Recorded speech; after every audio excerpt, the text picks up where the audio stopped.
최근 한시를 이해하고 한시에 접근하고자 하는 사람들이 날로 증가하고 있습니다. 특히 서해 인구의 증가 추세와 더불어 한시에 대한 새로운 연구가 절실히 요구되고 있는 실정입니다. 이러한 추세에도 불구하고 한시를 가르치는 인사는 드물고 한시에 대한 참고서도 시중 서점에 그다지 많지 않은 것이 오늘의 현실입니다.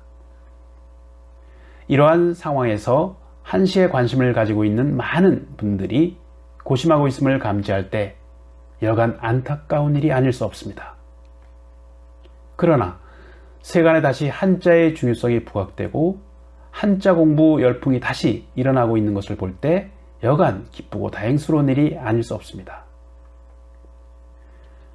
한글 세대에 있어서 한시가 어렵다고 느껴질 수는 있으나 시대 변화에 발맞추어 한시가 지니고 있는 은은하고 깊은 맛과 운율과 함축의 멋을 쉽게 공감하고 이해할 수 있는 친숙한 시로서 일반인들에게 가깝게 다가서야 할 것입니다.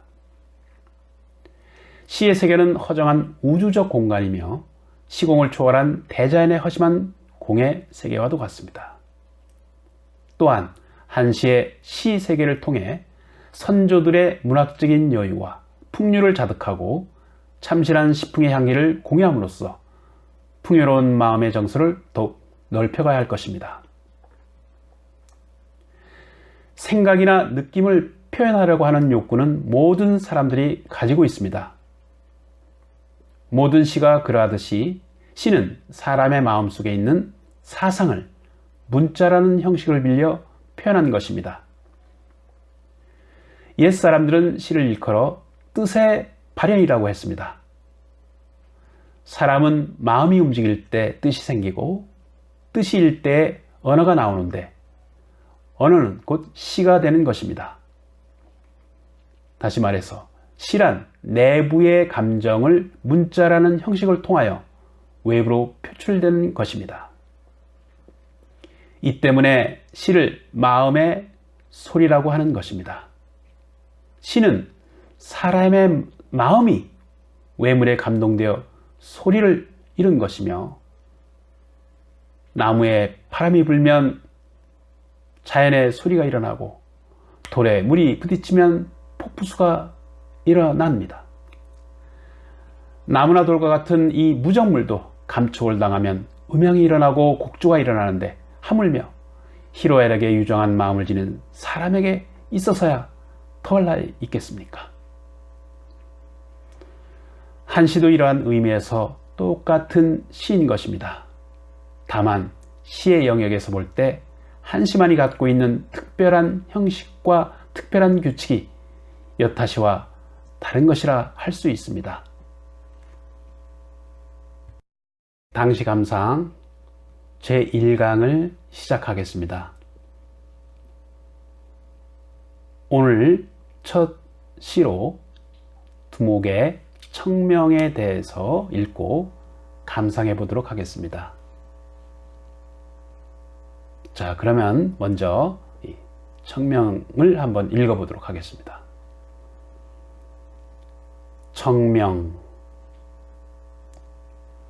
청명시절 우분분 노상행인 욕단혼 차문주가 하초유 목동요지 행화촌. 예, 중국음으로 한번 읽어보도록 하겠습니다. 清明时节雨纷纷，路上行人欲断魂。借问酒家何处有？牧童遥指杏花村。 예, 자, 그러면 청명의 시의 뜻을 한번 살펴보도록 하겠습니다. 청명 시절 어지러이 흩뿌리는 비에 길 가는 나그네 시름이 인다. 술집이 어디냐고 목동에게 물으니 멀리 살구꽃 핀 마을을 가리킨다. 예, 이 청명은 바로 24절기 중에 하나인 청명은 음력으로 3월을 가리킵니다. 절기로는 5번째 절기로서 이 춘분과 고구 사이가 되죠. 예, 양력으로 계산하면 보통 4월 5일경이나 한 6일 정도가 되는데, 이때는 이 만물이 생기를 머금고 온갖 꽃들이 만발하는 아주 아름다운 시기이기도 합니다. 예, 이때는 또한 이 오동나무에 꽃이 피기 시작하고 아주 종달새가 아주 지저귀면서 촉촉한 봄비에 이 무지개가 처음 보인다는 화창한 봄날의 절기를 말합니다. 예, 보통 농가에서는 보통 이날을 기점으로 해서 봄일을 시작했다 이렇게 했습니다. 봄일을 시작했으니 이 고향을 떠나 객지에서 생활하는 이 나그네에게는 고향 생각이 간절하지 않을 수 없습니다. 더군다나 이 청명절 앞뒤로 한식이 맞물려서 이 조상의 산소에 이 성묘도 갈 수 없는 신세이다 보니까 이 나그네의 마음이 안타깝고 아주 울적하기 그지없습니다. 말 그대로 애간장이 타죠. 그래서 스스로 위로하고자 또는 마음이 서글퍼서 또는 마음이 정말 울적하고 참 마음이 애가 끓어서 술 한 잔으로 시름을 달래려고 이 목동에게 술집이 어디냐고 물어봅니다. 그래서 이 목동은 말은 하지 않고 그저 이 손가락으로 멀리 마을을 가리키는 그런 풍경이 연상됩니다. 이 가리킨 곳은 바로 저 멀리 살구꽃이 아주 후드러지게 핀 마을이죠. 바로 행화촌. 물론 행화촌은 당시에 그 마을의 그 지명, 이름일 수도 있지만 말 그대로 살구꽃이 후드러지게 핀 마을을 말합니다. 이 시는 시장이 매우 소박하고 아주 정감이 살아 있습니다. 그래서 이 사람들에게 널리 애송되어지는 시이기도 합니다. 이 시를 지은 두목, 이 두목의자는 목지라고 하는데, 중국 섬서성, 지금의 중국 섬서성 태안 사람입니다. 일찍이 그 재상 두의 손자이기도 한데요. 두목이 지은 시는 부에서 고문에 이르기까지 시의 성취도가 매우 높았고 후세 사람들은 그를 소두라고 불렀습니다. 그래서 이 두보와 구별해서 불렀죠. 그의 이 시의 골격은 아주 기상이 광대하고 신은이 매우 깊고 아름답습니다. 그래서 시의 풍채가 아주 매우 진솔하고 예술적인 독창성이 아주 풍부하면서 그래서 당시에 많은 영향을 끼친 분이기도 하죠. 그 당시 두목과 이상은은 모두 다 같이 유명했던 시인입니다. 자, 그러면 다시 한번 낭송해 보도록 하겠습니다.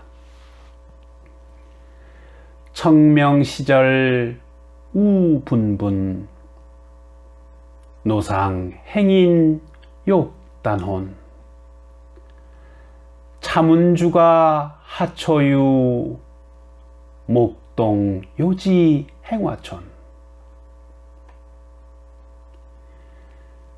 칭밍시节雨纷纷路上行人未断魂借问酒家何处有牧童遥指杏花村 청명시절 어지러이 흩뿌리는 비에 길 가는 나그네 시름이 인다. 술집이 어디냐고 목동에게 물으니 멀리 살구꽃 핀 마을을 가리킨다. 예, 청명은 다시 한번 말씀드리면 24절기 중에 5번째 절기입니다.